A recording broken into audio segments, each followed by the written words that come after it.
Hakim-Hakim pasal 15 ayat 1 sampai 20. Simson melawan orang Filistin. Beberapa waktu kemudian dalam musim menuai gandum, pergilah Simson mengunjungi istrinya dengan membawa seekor anak kambing serta berkata, "Aku mau ke kamar mendapatkan istriku." Tetapi ayah perempuan itu tidak membiarkan dia masuk. Kata ayah perempuan itu, "Aku telah menyangka bahwa engkau benci sama sekali kepadanya. Sebab itu aku memberikannya kepada kawanmu. Bukankah adiknya lebih cantik daripadanya? Baiklah, kau ambil itu bagimu sebagai gantinya." Lalu kata Simson kepadanya, "Sekali ini aku tidak bersalah terhadap orang Filistin. Apabila kita mendatangkan celaka atas mereka, maka pergilah Simson, ditangkapnya 300 anjing hutan, diambilnya obor, ikatnya ekor dengan ekor, dan ditaruhnya sebuah obor di antara tiap-tiap 2 ekor. Kemudian dinyalakannya obor itu dan dilepaskannya anjing-anjing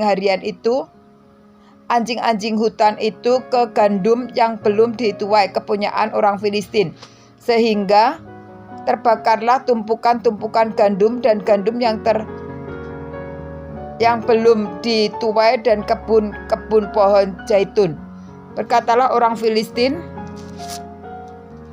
"Siapakah yang melakukan ini?" Orang menjawab, "Simson, menantu orang Timnah itu, sebab orang itu telah mengambil istri Simson dan memberikannya kepada kawannya." Kemudian pergilah orang Filistin ke sana dan membakar perempuan itu beserta ayahnya.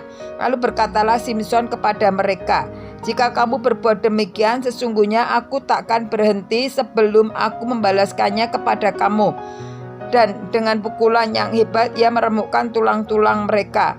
Lalu pergilah ia dan tinggal dalam gua di bukit Batu Etam. Lalu majulah orang Filistin dan berkemah di daerah Yehuda serta memancar ke Lehi.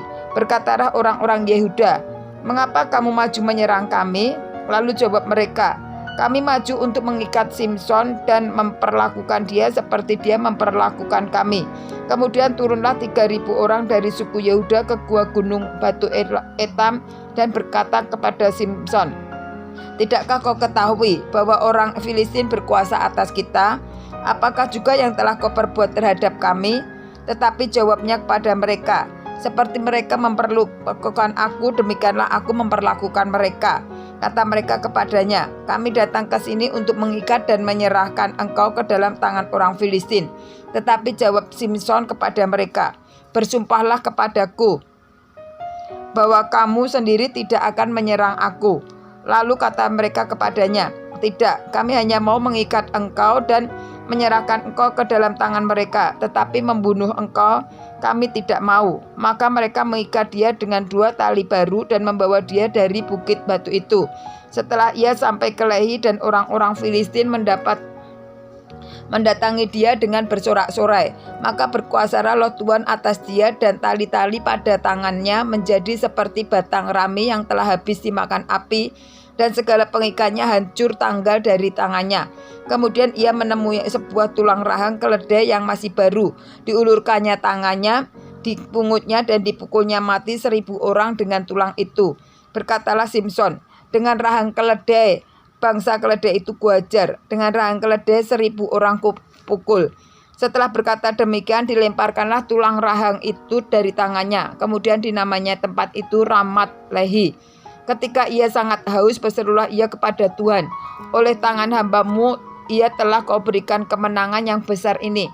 Masakan sekarang aku akan mati kehausan dan jatuh ke dalam tangan orang-orang yang tidak bersunat itu." Kemudian Allah membelah liang batu yang di Lehi itu, dan keluarlah air dari situ. Ia minum, lalu menjadi kuat dan segar kembali. Sebab itu dinamailah mata air itu mata air penyeru, yang sampai sekarang masih ada di Lehi. Ia memerintah sebagai hakim atas orang Israel dalam zaman orang Filistin 20 tahun lamanya.